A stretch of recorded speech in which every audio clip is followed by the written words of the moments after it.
Yes, it's a very important thing to think about how Western scholars actually approach the Quran.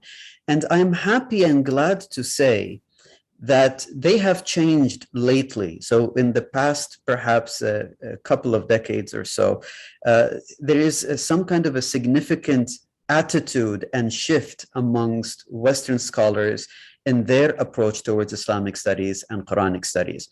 It's very different than how it used to be in the past. Like when we look in the 19th century all the way to perhaps somewhere around the mid 20th century, the approach was actually very polemical against Islam. It was way too polemical. Sometimes it's like you would think that are these really scholars, or are they just like trying to give some kind of a comedic way of portraying Islam and so forth.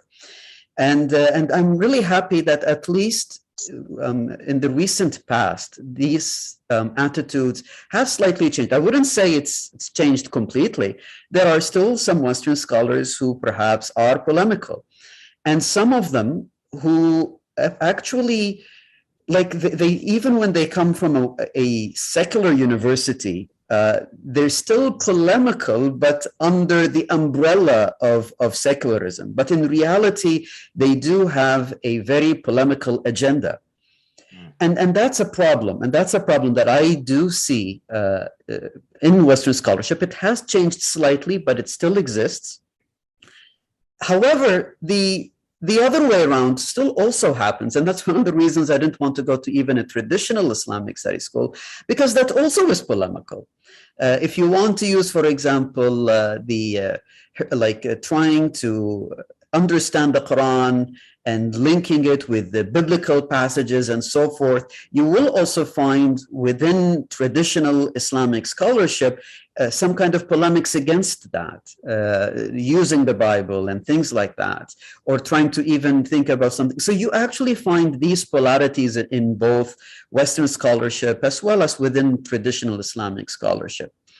And that's a problem. And I do hope that people let aside all of their agendas.